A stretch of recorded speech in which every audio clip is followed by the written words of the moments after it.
Bismillahirrahmanirrahim. Assalamualaikum warahmatullahi wabarakatuh.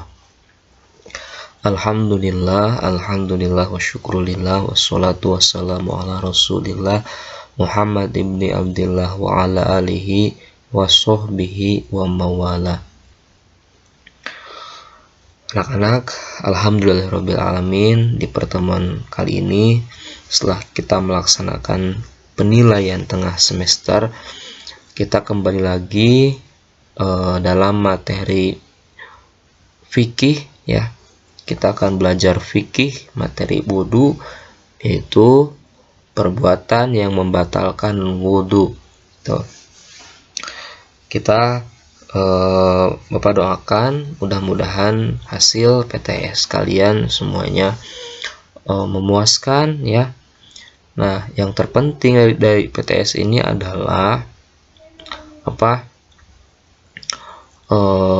Ibu guru itu melakukan evaluasi sejauh mana materi itu dapat terserap oleh kalian, dapat dimengerti oleh kalian. Maka alangkah baiknya kalau misalkan PTS itu dikerjakan oleh kalian sendiri ya, tidak sama orang tua.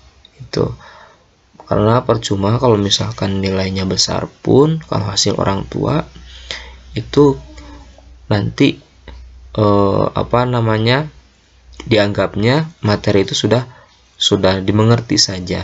Nah, tapi kalau misalkan hasil kalian sendiri itu kemudian nilainya jelek, nah itu tidak apa-apa, nanti kan ada remed, nanti ada tindak lanjut yang akan dilakukan oleh Bapak Ibu guru. Tapi Bapak percaya mudah-mudahan ya kalian mengerjakan sendiri PTS yang kemarin. Adapun ketika dibantu oleh orang tua itu hanya dibimbing saja. Tuh, tidak dikasih tahu jawabannya. Nah, itu anak-anak ya, sedikit membuka. Baik, kita mulai saja belajar kita biar belajarnya berkah, belajarnya mudah. Marilah kita awali dengan membaca basmalah bersama-sama. Bismillahirrahmanirrahim.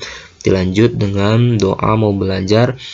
Raditu billahi robba wa bil islami dina wa bi muhammadin nabiyya wa rasula rabbi zidni ilma warzuqni fahma birahmatika ya arhamar rahimin. Amin. Baik anak-anak, materi kita sekarang adalah perbuatan yang membatalkan wudu. Nah anak-anak, kalau misalkan kita wudu ya, terus wudu misalkan ya, wudu dari rumah wudu, kita akan melaksanakan sholat berjamaah di masjid. Dari rumah wudu terlebih dahulu. Nah, ketika di perjalanan mau ke masjid, kita kentut. Nah, gimana itu kalau misalkan seperti itu? Batal tidak wudunya? Harus wudu lagi atau tidak? Nah, itu ya. Kalau misalkan seperti itu, maka ya harus wudu kembali. Itu wudunya batal. Lalu apa saja hal-hal yang membatalkan wudu? Nah, hal-hal yang membatalkan wudu yang pertama, keluar angin dari dubur atau kentut. Nah, kalau misalkan kalian sudah wudu, kemudian belum sholat nih, sholatnya belum ya, di perjalanan jauh dari rumah ke masjid, di perjalanan kentut, maka wudunya batal, harus wudu kembali. Nah, dalam istilah fikih ada dubur ya. Dubur itu adalah anus. Kemudian ada lagi kubul ya, itu adalah kemaluan ya.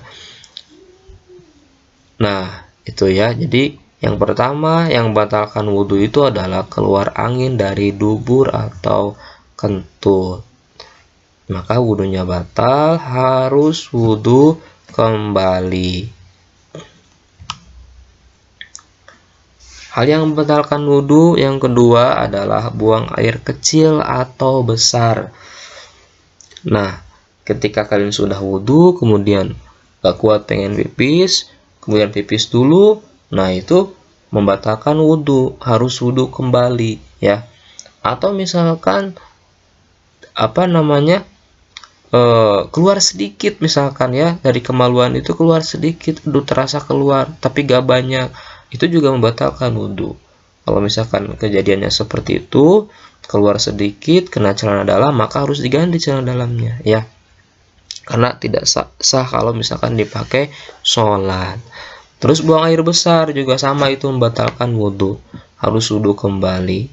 Nah, jadi kalau misalkan tidak batal ya, contohnya kita sholat maghrib, kita punya wudhu, kita sholat maghrib, kemudian setelah sholat maghrib kita baca Quran ya sampai sholat isya. Nah, di jarak itu kita tidak kentut, kita tidak kencing, kita tidak BAB, maka wudhunya tidak batal.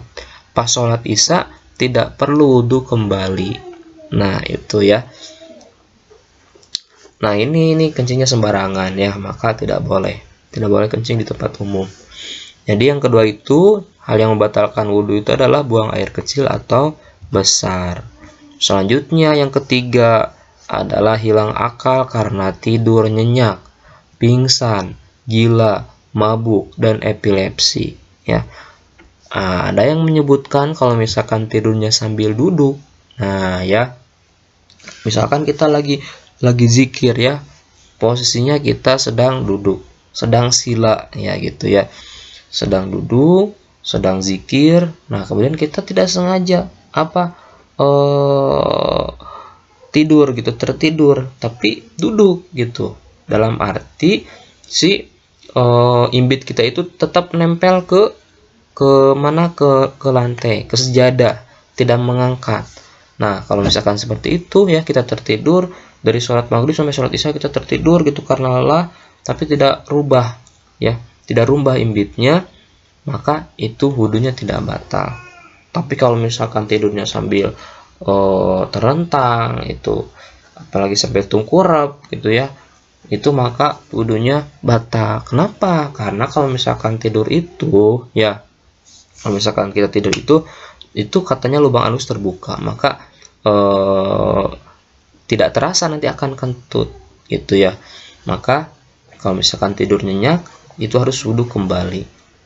Kemudian pingsan juga sama, gila, mabuk, apalagi mabuk, dan epilepsi, itu adalah hal yang membatalkan wudhu yang ketiga.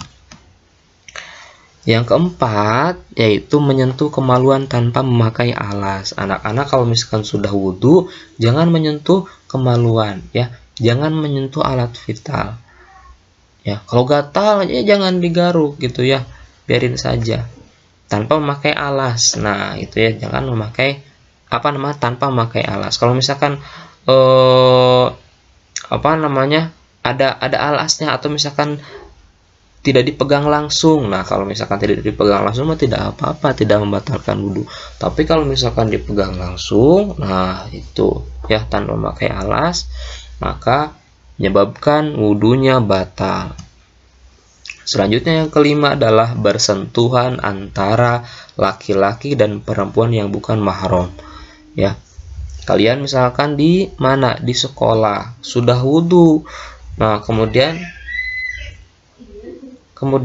disentuh sama teman laki-laki atau sama teman perempuan, maka itu wudhunya batal. Atau misalkan kalian sudah wudhu kemudian bersalaman dengan teman kalian yang berbeda jenis gitu, laki-laki dengan perempuan atau perempuan dengan laki-laki, bersalaman, maka itu wudhunya batal ya. Jadi kalau sudah wudhu, jangan salaman sama lawan jenis ya, jangan bersentuhan dengan lawan jenis, karena itu membatalkan wudhu. Baik anak-anak, itu materi yang dapat Bapak sampaikan di pertemuan kali ini. Mudah-mudahan kalian dapat memahaminya, mudah-mudahan dapat dimengerti oleh kalian, mudah-mudahan kalian mendapatkan ilmu yang bermanfaat, jadi orang yang pintar. Kita ucapkan hamdalah bersama-sama. Alhamdulillahirabbil alamin. Wabillahi taufiq wal hidayah. Wassalamualaikum warahmatullahi wabarakatuh.